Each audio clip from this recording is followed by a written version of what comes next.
అందరికీ రావడం కూడా ఏ పనిగా మనం చేసి పెట్టా ఆ పని చేసి పెట్టా ఇప్పుడు కూడా అదే విధంగా చేస్తాం. ఎవ్వరు కూడా అందరూ పడుతుంది మీరు ధైర్యంగా మీరు ఇబ్బంది ఉంటాం ఎప్పుడైతే ఇబ్బంది పడడం లేచిన ప్రభుత్వం లేదా భయపడుతుంది. ఆ నెల ఏ నెలలో కూడా మీరు చెప్తున్నాను నా మనసు చెప్తున్నది నా అయ్యప్ప స్వామి చెప్తున్నాడు. ఆ ఏ నెలలో కూడా మన ప్రభుత్వం ఉంటామని తప్పక మన ప్రభుత్వం మీ అందరూ కూడా ఈ 5 సంవత్సరాలకు సంపత్తులుగా రావాలని గుర్తించినందుకు మరొకసారి మీ అందరూ తెలియజేస్తున్నాం.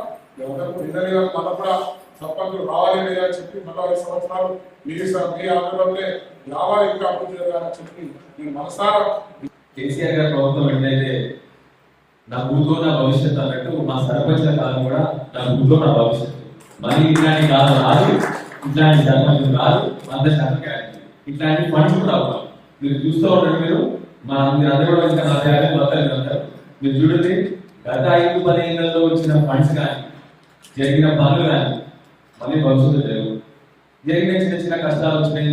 ఇప్పుడు నిజంగా చెప్పాలంటే రూలింగ్ గవర్నమెంట్ కానీ అప్పుడు నాకు కూడా గుర్తుంది, ఆ ఉప సర్పంచ్లకు చెక్ పవర్ ఇచ్చిన నాకే బాధించింది. అసలు ఎందుకు వాళ్ళకి ఎందుకు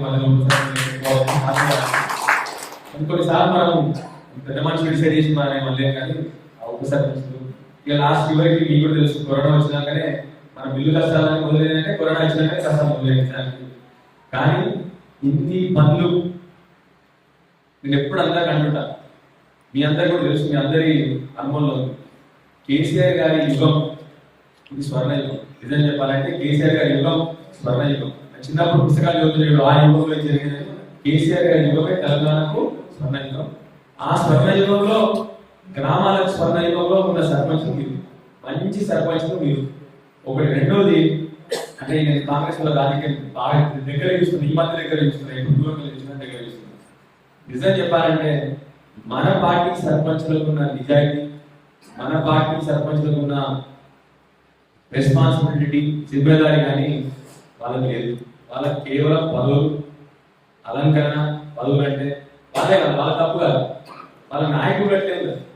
అంటే వాళ్ళ నాయకులకు ఇదే ఫోన్, అందరికి ఫోన్ చేయాలి, తెలియాలి, ఆఫీసర్ని రోజు తెలియాలి. ఇట్లాంటి మనుషులు వాళ్ళు కాబట్టి దయచేసి మీరు ఎవరు కూడా భయపడాల్సిన అవసరం లేదు. నేనుంటా మీ ఎంట. గవర్నమెంట్ ఇంకా స్ట్రిక్ట్ చేసింది, సెంట్రల్ గవర్నమెంట్ అసలు తీయలేదు. ఇప్పుడు మీరు చూడండి, ఇంకా నిజానికి నాకు మీకు తెలుస్తలేదు, పార్లమెంట్ ఎలక్షన్ నాని మీకు తెలుస్తుంది. 100% వీళ్ళు ఓటర్లో బిడ్డలు పెట్టడానికి ఒప్పుకున్నారు. వీళ్ళు ఎవరు? కాంగ్రెస్ ప్రభుత్వం. అందులోకే మొన్న సెంట్రల్ గవర్నమెంట్ అదనంగా వీళ్ళకి 9,000 కోట్లు అప్పించింది. మొన్ననే కేంద్ర ప్రభుత్వం వీళ్ళకు 9,000 కోట్లు అప్పించింది. దేనికి తెలుసా వీళ్ళు ఒప్పుకున్నది? రైతులకు మీటర్లు పెడతారు. మరి ఏం చేద్దామా మనం?